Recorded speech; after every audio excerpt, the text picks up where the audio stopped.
What's up, you myth maniacs? And you legend lovers, welcome to Tales of Myths and Legends, where we bring you the juiciest of myths and the slimiest of legends. All right, today we have two myths, Medusa and the Minotaur. Oh yeah, we got a Gorgon. Gorgon. Let's dive into it, Yeah, baby. let's go.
So, my Gorgon, of course, is Medusa, the most famous Gorgon, and also, like, you can't find any other tales of any other Gorgon, really. Got you. So, What exactly is a Gorgon? Gorgon is, all I can really know is, if you Google Gorgon, it'll automatically pull up Medusa. Really? But there's 4 Gorgons. You've got Greya, Echidna, and Latin. I think that's how you pronounce their names. But so you got 4 Gorgons. That's including Medusa. Yeah, Medusa, yeah. And so they're basically super, like, really ugly. Most of them have like hair, scales for skins, tusks, and some are very square, kind of like a man. And Interesting. I guess kind of like the jawline, or something more square-like, and not more curvy and roundy. I get it. And so they're more like kind of shaped like a man. And But they're just beasts. yeah, they're kind of like beast looking. They're ugly. Some grow beards. They're all women, but some of them evidently grew beards. All right. But yeah, so that's basically what a Gorgon is. They were all born from, their parents are Phorcys or something, and Seto. Or their parents. They're 2 sea gods. Okay. And fun fact, Medusa is basically, the translation is guardian Okay. or to defend. Interesting. Which I don't think she does either. Not really, but actually not at first. Oh, okay. Not at first.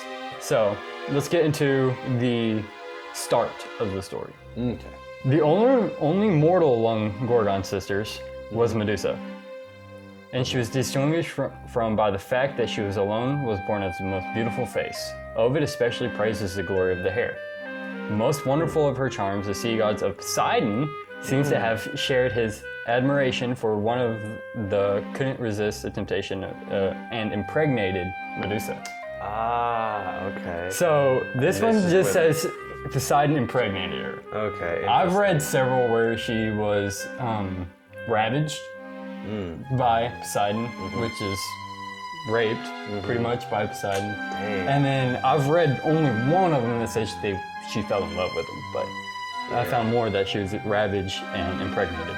Interesting. Okay. In the temple of Athena. You know who Athena is? Yes. She's the goddess of she's the virgin goddess. Yeah. I thought that was just one of the weirdest. Like, okay. Yeah, and she's like god of victory and justice as well. Yeah. I believe. Yeah. And so, which was super weird. So you can't touch a god.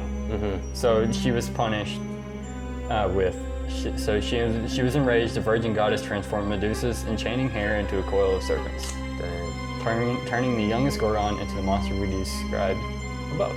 Wow. So yeah, that's where she got her rough. hair. Yeah, so she did nothing wrong. Yeah. And she was cursed with super poisonous snakes as hair and turned anybody into stone. Well, that's just freaking sad, dude. That's Yeah. I thought so, though. It was crazy. So, to make a long story somewhat short, you have Perseus was sent on a mission to retrieve Medusa's head. And Perseus is who? Perseus is, honestly, I don't remember exactly who he is. Okay. He's the son of Zeus and Danae. Gotcha. He was the greatest hero in Greek mythology, most renowned for beheading the only mortal Gorgon, Medusa. And so he used Hermes' helmet to turn him into invisible. Or Hades' cap of invisibility, there you go, and Hermes' wings sandals. Ah, There you you had to go. fly. Yeah. So, and he was also invisible. Yeah. And you also had a bronze shield. Shield where he Reflection and to cut off the head. Yeah. So that's where Poseidon he comes in.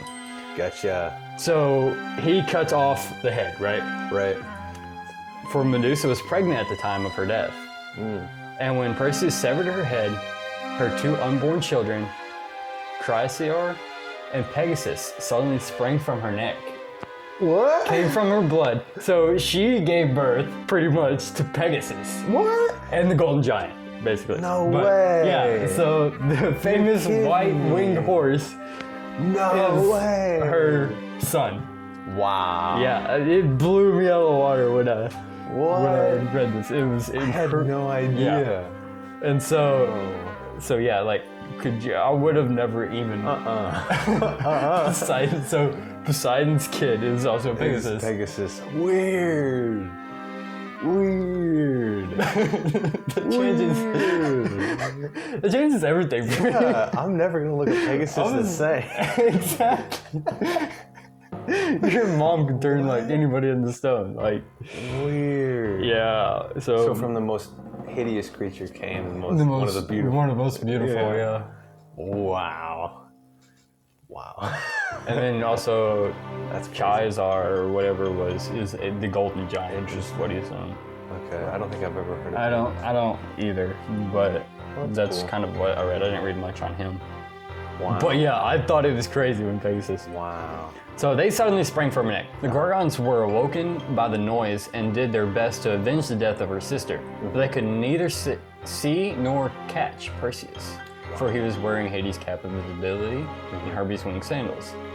So here's where a lot of the head stuff that I said they don't. She's kind of defends stuff. So here's where the afterwards of her legend continues. Her legend usually goes from her death and after, not much of before anything. So now that Perseus had Medusa's head in a bag, he went back to Cepheus. However, while flying over Libya, drops of Medusa's blood fell to the ground and instantly turned into snakes. But after they returned to Zeus and all, they actually put her head, not her head itself, but like symbols of her head and all, on breastplates and shields to keep away darkness. Is what it was for. It was a symbol to keep away darkness. That's pretty cool. Yeah, so that was the story of Medusa. Interesting. Well, that was very cool. Poseidon's a jerk. He's also a jerk in my story, so I really don't like Poseidon anymore, okay? Poseidon's just I always thought it was cool, but like the whole staff thing and controls water, bends water, his own wheel, and like he's just a cool character. But he is a massive jerk. Yeah, very massive. I don't know what he does in your story, but You will find out. here's some cool facts. So there's been talk in different, like way back from 200 BC, what to say, and everything else all before this. But it says it's just interesting facts about Medusa is what this whole list is. Okay, shoot. So Medusa wandered Africa for some time. Legend says while she was there, baby snakes dropped from her head, and this is why there were plenty of snakes in Africa. Like, okay.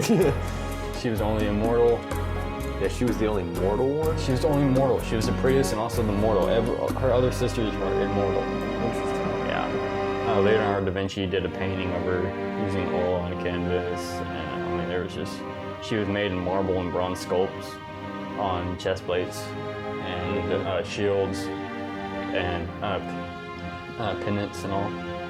Cool. And so, I mean, it was just, yeah, Wow, that's that the is an story interesting of, So I didn't know I may have heard this once, but I didn't really know that he used those tools. I always thought like he was just like a soldier. I also didn't know he was like the son of Zeus. Yeah. Yeah, that's really, really cool. I didn't know that. Yeah, so I knew about the shield, you know, to reflect, you know. Because you can't look directly into her gaze. Yeah, exactly. He used a cap of invisibility and winged shoes and got his butt out of there. He did, that's for sure. But yeah, but there's also talk. I'm out. Yeah, there was a few of them. Not all of them say she's the most prettiest one, but some of them said that she also had some of the features of them. So like they all had wings. Is what some of them said. Some say that she had wings. Some don't really mention it. They just say she's I the most never beautiful. heard that she had wings. But they was told that she did have some of the features of a Gorgon. Interesting. But I mean, it's really not. Of course, it's mythology. So Yeah, tales. It's just stories, you know. From person to person, stories differ, you know. One dude's like, I heard about this crazy story about Medusa, and he just like completely leaves out the wings, and then those other people are just like, oh yeah, hey dude, look what, you know, Jerry said, you know. Right. Hey, snake-like creature. But yeah, that's the story of Medusa, the youngest and most beautiful Gorgon. Interesting. Well, that was fun. I did enjoy that. I never really dove too deep into Didn't either. into Medusa, so that's cool. That is very cool.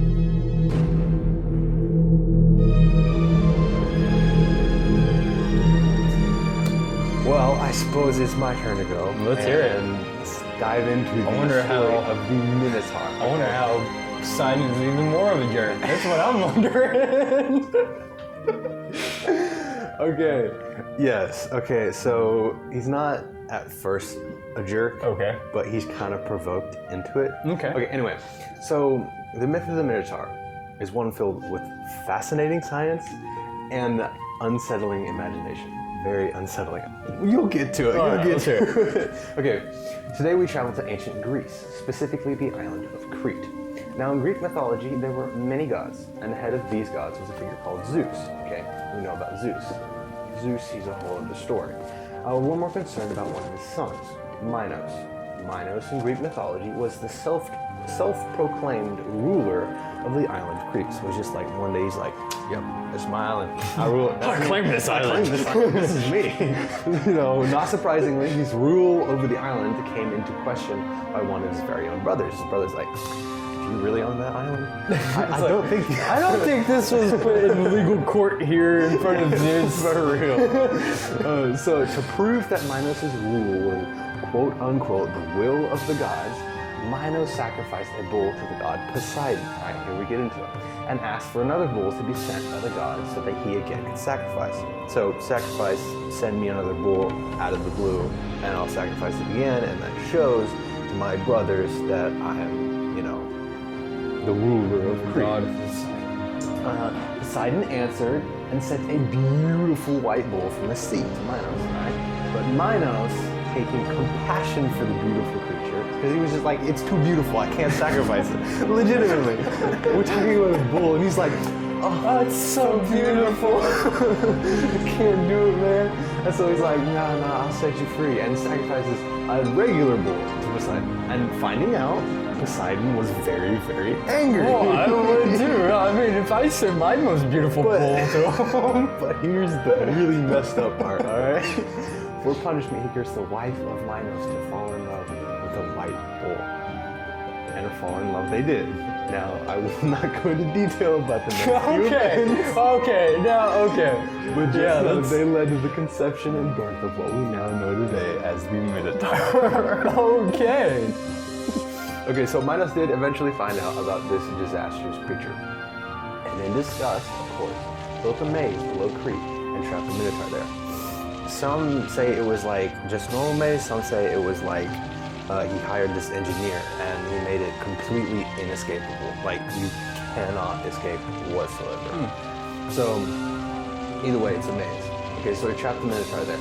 Enraged, the Minotaur screamed out to his captors above him. The yell shook the whole island. According to legend, this has not just happened once, but many times. With each scream, the island would shake, and buildings would topple, and destruction would be caused. So here's where the kind of cool science stuff comes in, where the inspiration of the myth kind of comes in.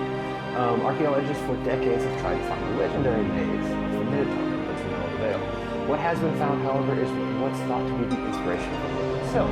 We see the island of Crete set upon two tectonic plates, the Aegean block and the Nubian block.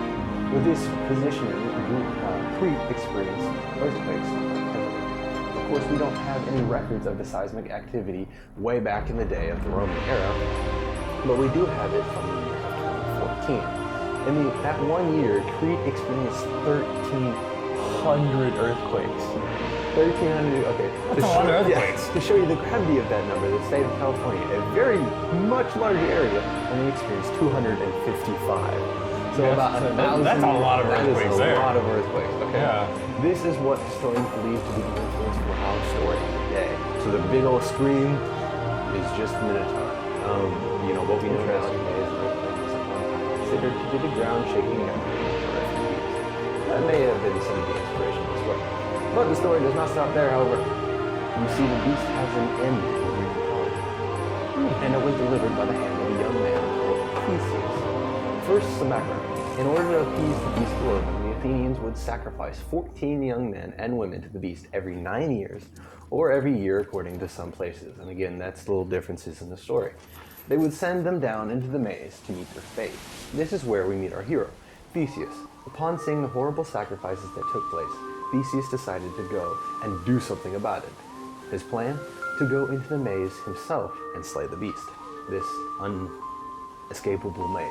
He lacked one key tool, however. The tool was given to him by the daughter of Minos, who had fallen in love with a young man. She did not want him to get lost in the maze, so she gave him a spool of golden yarn to string behind him and follow back to the entrance of the maze. I think I've heard that before. I bet you have. And here's where that whole engineer came in. So if like the story was like it's inescapable and he had hired this wonderful craftsman to create this inescapable maze. Right. Well, some say that, you know, it was just her, she gave the yarn. Some say she actually went to the engineer who made it and like begged and pleaded him for the secret of the maze. And, you know, eventually taking pity on her, he was like, okay, take this yarn and have him string it behind him and then he'll follow it all the way back out. So that's kind of the differences there in the story. But yeah, armed with all he needed to slay the Minotaur, Theseus set off. It did not take long for him to find the center of the maze, which was the hiding place of the beast. After a long and exhausting fight, Theseus emerged the victor. And I really Does it not have it has any no of detail. the battle? It has no detail whatsoever. I guess there were the only two. So. I guess, but at least some detail. No, it was just like he fought the Minotaur and he won. Yay. That was it. I was like, really? Really? No, yeah. And so upon his return, people rejoiced, for they saw the head of the Minotaur in his right hand. They knew they had him. So that is how the Minotaur came to be, and how he came. I'm never gonna look at a Minotaur again in that perspective. No, yeah, it's very weird. But anyway, yeah, your thoughts on the Minotaur? Minotaur. Interesting. Yeah, The conception of the Minotaur. Yeah. I knew about the maze. Yeah. And I remember something about the yarn. I knew, yeah, I was gonna say, I knew more about the end of the Minotaur than the beginning. But it was still a very fascinating. No. So yeah, Poseidon, big jerk. Yeah, I didn't know somebody actually slayed it though. I didn't know that. I mean, I wouldn't necessarily think he's a jerk in that story. I don't think he would It's a little extreme, okay, buddy? It's a little extreme, but he did promise the gods that he would slay it again. If someone doesn't keep a promise to you, you're not gonna jack them up like that, right? You never know. Don't double cross me. Hey man, if I was out of the sea, you know, I'm sure for my own entertainment, it gets boring down there under the waves, Right? you know? Gotta have a good laugh. Yeah, that's Poseidon's just like, ah! Family drama. That's the most up That's family. the most family drama. Where's your dad? That bull over there? Grazing the pastures? Oh my gosh. Oh, interesting. What are your thoughts about Medusa? Medusa. Sad story, honestly. Yeah, it is. it's Like, that she got punished for something that Poseidon did. Yeah.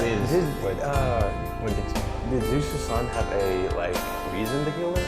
Or was she just hideous? I didn't really go into it, but there is a reason why. It's basically to revenge, not Athena, but revenge some of the gods or whatever. It was kind of complicated. That part gets a little complicated and twisty through all that because you got different gods asking for stuff, and he goes to one god, and it's just it's twisted there. It's a lot of complicated stuff, but yeah. So basically, Zeus, and he ends up giving the head, I think, to Athena. But yeah, it all comes back around to Athena. But yeah, so it was. I can't remember exactly what you got. Just they're all messed up. They're all messed up, jerks, selfish. Oh yeah. But some of the most interesting stories. Some people ever. Yeah, they will. Yeah, they are very interesting. I will give them that. Yeah. So I guess that wraps up this episode. Hope you guys enjoyed. If you would do me a favor and subscribe if you want to see more content like this. You know, stick around. Yeah, hit the like button. If you think Poseidon's a jerk as well. This was a blast to see. If you have a myth or a legend that you would like us to cover, put it down in the comments below. We'll even give you a shout out if we decide to use it. Please, I would love it. So yeah, hope you guys enjoyed. We'll see you in the next story. Thanks for watching. Thanks for watching.